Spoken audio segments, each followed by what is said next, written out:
Yo, halo guys, sebelum gua lanjutin ke pembahasannya, gua nggak bosen-bosen ngingetin ke kalian dulu, yuk dukung dulu channel ini dengan pencet tombol subscribe dan loncengnya di bawah ini, agar kalian tidak ketinggalan update dari channel ini.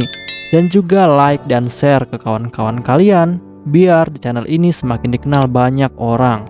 Pastinya dukungan dari kalian sangat gua butuhin, untuk ngebuat gua terus semangat dan terus update ke depannya. Oke, kalau gitu, kita langsung lanjut aja ke pembahasannya.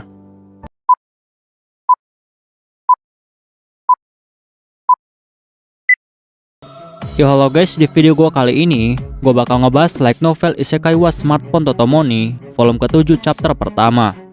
Di chapter ini bakal dibahas tentang Toya yang hampir saja dibunuh oleh mata-mata. Untuk kalian yang belum nonton chapter sebelumnya, silahkan ditonton terlebih dahulu. Untuk saat ini, Toya sudah berhasil mendapatkan 6 Babylon, yaitu Babylon Taman Langit, Babylon Bengkel, Babylon Lab Kimia, Babylon Hanggar, Babylon Benteng, dan juga Babylon Menara. Dan Toya juga telah mengambil 10 robot pelayan dari Babylon Benteng untuk ditempatkan di Babylon Hanggar, agar ke-10 robot itu bisa membantu pekerjaan Monica dan juga Rosetta. Dan hal ini akan meringankan pekerjaan mereka berdua. Dan hari ini, Toya mengajak Liora dan juga Noel untuk membeli sebuah pakaian di toko pakaian Zanak. Karena hanya mereka berdua lah yang belum memakai pakaian formal. Untuk Liora, dia memilih pakaian blazer. Sedangkan Noel, dia malah memilih pakaian jersey. Lalu setelah itu, Toya pun langsung pergi untuk melihat perkembangan dari pembangunan markas cabang guild petualang yang akan dibangun di kerajaan Brunhild. Dan setelah dia sampai di sana, ternyata pembangunan sudah hampir selesai dan siap untuk melakukan acara pembukaan. Tetapi tidak lama setelah itu, Toya pun lalu bertemu dengan Sakura, Kokuyo, dan juga Sango. Lalu Toya bertanya kepada mereka, kenapa mereka ada di sini. Dan Sango lalu bilang kepada Toya. Sango bilang bahwa dia dan juga Kokuyo sedang menemani Sakura untuk mengunjungi cafe Moonrider. Tetapi saat mereka ingin segera pulang, tiba-tiba saja Sakura bertingkah aneh dan langsung terdiam. Toya yang mendengar hal itu, dia pun langsung bertanya kepada Sakura yang saat itu terlihat sedang memperhatikan sesuatu. Toya bertanya kepadanya apa yang sedang dilakukan oleh Sakura. Tetapi Sakura dengan santai, dia pun lalu menjawab. Sakura bilang bahwa dia sedang menonton seorang ogre bekerja. Dan dia tahu ogre itu adalah seorang iblis. Tetapi kenapa tidak ada manusia yang keberatan dengan hal itu? Sedangkan Toya yang mendengar hal itu, dia pun menjadi sangat terkejut. Lalu Toya bilang kepada Sakura, jika kerajaan Brunhild tidak menerima diskriminasi, dan di kerajaannya semua ras adalah sama. Bahkan banyak pasukan ksatria Brunhild yang juga berasal dari banyak ras, seperti ras iblis. Dan Sakura yang telah mendengar hal itu, dia pun tanpa ekspresi lalu bilang kepada Toya. Sakura bilang bahwa negara Brunhild itu ternyata cukup aneh, tetapi sangat menyenangkan bisa ada di sini, karena semua ras bisa hidup dengan damai. Dan karena Sakura sangat tertarik dengan para iblis, Toya pun lalu membawa Sakura untuk melihat lahan pertanian milik kerajaan Brunhild. Karena di sana ada seorang pengawas pertanian yang berasal dari ras iblis, yaitu Laksi. Dan Toya ingin mengenalkan Laksi kepada Sakura. Dan setelah mereka semua sampai di sana, Toya pun langsung menyapa Laksi dan mulai menanyakan perkembangan dari pertanian. Dan Laksi pun mulai menjelaskan kepada Toya bahwa pertanian Brunhild saat ini sudah berjalan dengan sangat baik. Bahkan mereka juga telah berhasil menanam banyak lobak. Toya yang mendengar hal itu, dia pun menjadi sangat senang. Dan setelah semua urusan Toya selesai di pertanian, Toya pun langsung mengajak yang lainnya untuk segera pulang. Tetapi saat mereka sedang berjalan santai, tiba-tiba Sango langsung memberitahu Toya. Sango bilang kepada Toya bahwa dia merasakan ada yang aneh, karena jalanan terlihat sangat sepi. Toya yang mendengar hal itu, dia pun langsung mengaktifkan sihir penghalang. Dan ternyata benar saja, tidak lama setelah itu banyak sekali anak panah yang mengarah ke arah mereka semua. Tetapi berkat sihir penghalang dari Toya dan juga kemampuan tangkisan dari Sakura, mereka pun akhirnya berhasil menahan semua serangan itu. Lalu setelah itu, Toya pun dengan cepat langsung mencari tahu dari mana asal anak panah itu. Dan tidak lama setelah itu, Toya pun akhirnya melihat jika yang menyerang mereka itu adalah manusia bertopeng dan pakaiannya serba hitam. Tetapi saat Toya ingin mengejar orang itu, ternyata itu hanyalah jebakan. Dan dalam sekejap, Toya pun langsung dikepung oleh 3 orang yang sudah memegang pisau beracun. Sedangkan Toya yang melihat hal itu, dia pun menjadi sangat waspada. Dan di sini Toya sangat yakin jika orang-orang yang ada di hadapannya saat ini adalah para pembunuh. Lalu salah satu pembunuh itu langsung bertanya kepada Toya, di manakah Toya menyembunyikan prajurit raksasa miliknya. Toya yang mendengar hal itu, dia pun akhirnya mengetahui jika mereka bertiga ini adalah pembunuh bayaran yang telah diperintahkan oleh suatu negara untuk mencuri frame gear miliknya. Dan Toya dengan tegas lalu bertanya kepada mereka bertiga, kerajaan manakah yang telah mengirim mereka untuk melakukan hal ini? Tetapi sayangnya mereka tidak mau menjawab. Dan Toya yang sudah sangat kesal, dia pun dengan cepat langsung masuk ke dalam mode bertarung. Dan dalam waktu yang sangat singkat, Toya pun berhasil melumpuhkan mereka semua menggunakan sihir gravity miliknya. Dan karena serangan Toya itu, mereka pun akhirnya langsung jatuh ke tanah dan tidak bisa bangun karena tubuh mereka sudah menjadi sangat berat. Bahkan salah satu pembunuh lagi yang saat itu masih bersembunyi di atas pohon, dia juga ternyata ikut terjatuh. Dan total pembunuhnya saat ini adalah 4 orang. Tetapi saat Toya ingin membuka topeng mereka, tiba-tiba saja Sakura langsung menghentikannya. Dan dengan cepat, Sakura pun langsung mendorong Toya untuk menjauh.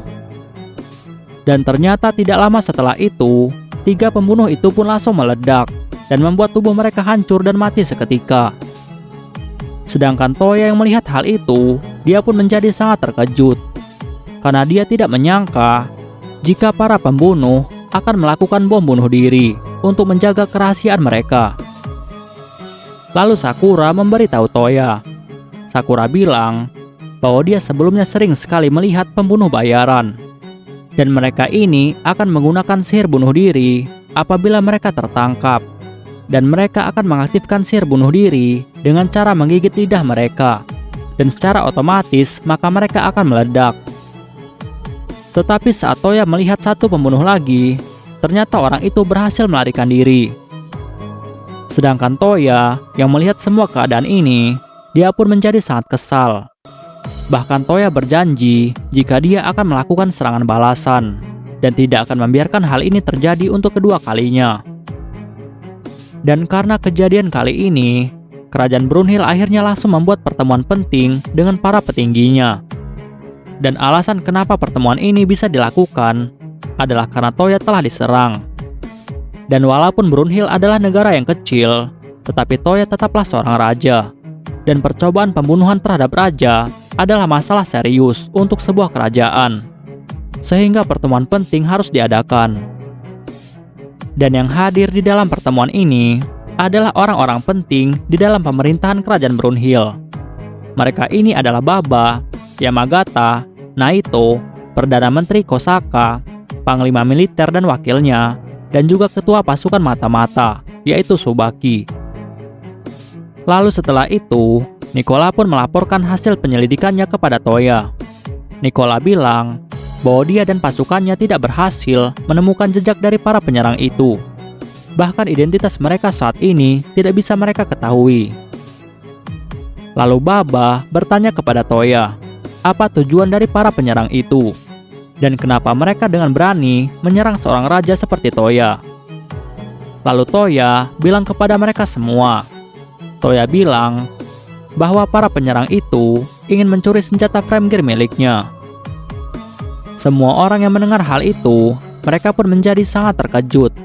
Bahkan Baba dengan tegas bilang kepada Toya, jika itu masalahnya, maka mereka mulai saat ini harus waspada kepada semua negara lain. Karena saat ini belum diketahui negara mana yang sudah melakukan hal ini. Tetapi Kosaka langsung memberikan komentarnya. Kosaka bilang bahwa tidak mungkin salah satu aliansi negara barat akan melakukan hal ini. Sehingga untuk saat ini, mereka tidak boleh melakukan tindakan ceroboh dan juga tidak sopan kepada negara-negara di dalam aliansi barat sebelum mereka bisa membuktikan hal ini. Dan Toya yang mendengar hal itu, dia pun juga setuju dengan pendapat dari Kosaka. Karena jika dia mencurigai salah satu dari negara aliansi barat, maka dia takut nantinya ada negara lain yang mencoba menciptakan perpecahan dan menciptakan konflik antara aliansi negara barat. Dan hal itu adalah masalah yang sangat serius. Dan Toya juga lalu bilang kepada semua orang bahwa di insiden kali ini dia telah mendapatkan satu petunjuk. Dan petunjuk itu adalah karena ternyata para penyerang itu menyebut Framgear dengan sebutan kesatria raksasa dan bukan dengan nama Framgear. Sedangkan para pemimpin negara di dalam aliansi barat, mereka semua sudah diberitahu jika namanya adalah Framgear. Sehingga hal ini telah membuktikan jika pelakunya adalah sebuah negara yang belum membentuk aliansi dengan negara Brunhild. Lalu tiba-tiba Tsubaki bertanya kepada Toya. Tsubaki bertanya, apakah tuannya tahu bagaimana bentuk dari topeng itu? Karena bentuk topeng yang dipakai oleh penyerang itu bisa mereka gunakan untuk mengetahui dari mana asal dari para penyerang itu. Toya yang mendengar hal itu, dia pun langsung memberitahu semua orang bahwa topeng yang digunakan oleh para penyerang itu adalah topeng dengan gaya Cina. Tetapi sayangnya, semua orang malah menjadi bingung karena mereka tidak tahu apa itu Cina.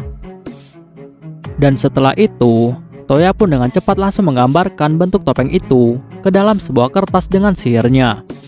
Dan setelah selesai, semua orang pun mulai melihat gambar topeng itu. Lalu Tsubaki langsung memberitahu Toya. Tsubaki bilang kepada Toya bahwa dia pernah melihat topeng yang seperti ini dengan warna dan juga simbolnya. Dan menurut rumor yang telah dia dapatkan, ada sebuah organisasi mata-mata yang sangat terkenal, dan organisasi itu bernama Kulau. Dan Kulau berada di sebuah kerajaan yang sangat besar yang berada di seberang Isen, dan nama kerajaan itu adalah Kerajaan Yulong. Lalu Kosaka bilang kepada Toya. Kosaka bilang bahwa Kerajaan Yulong adalah sebuah kerajaan yang sangat besar. Bahkan kerajaan itu disebut dengan Kerajaan Surga. Dan Kerajaan Yulong telah berperang dengan Isen berkali-kali atas perintah dari Kaisar Yulong. Toya yang mendengar hal itu, dia pun akhirnya sangat waspada. Dan Toya akhirnya memutuskan bahwa dia akan berhati-hati agar Framgear tidak dicuri oleh Kerajaan Yulong. Dan untuk saat ini, satu-satunya jalan untuk bisa menuju ke Babylon adalah dengan gate otomatis yang sudah dia buat. Bahkan sulit untuk orang luar bisa masuk ke dalam Babylon. Dan sebenarnya di sini, Toya tidak takut kepada Yulong. Tetapi yang ditakutkan oleh Toya adalah nantinya Yulong akan menyakiti orang-orang yang penting baginya. Dan Toya bersumpah, jika mereka berani menyakiti orang-orang yang penting baginya, maka dia akan membuat mereka menjadi hancur. Tetapi tiba-tiba, Toya pun mulai memikirkan sesuatu. Toya berpikir, kenapa Sakura bisa tahu jika para penyerang itu akan meledak? Dan di sini Toya sempat menduga jika Sakura itu adalah seorang mata-mata dari Kerajaan Yulong. Karena dia bisa menemukan Sakura di wilayah yang belum terjamah oleh manusia. Dan wilayah itu dekat dengan Kerajaan Yulong. Tetapi sayangnya hal ini belum bisa dibuktikan oleh Toya. Bahkan mata mistis milik Yumina telah memastikan jika Sakura adalah orang yang baik. Dan pertemuan pun akhirnya selesai. Dan keputusan untuk saat ini, mereka akan mulai waspada kepada Kerajaan Yulong.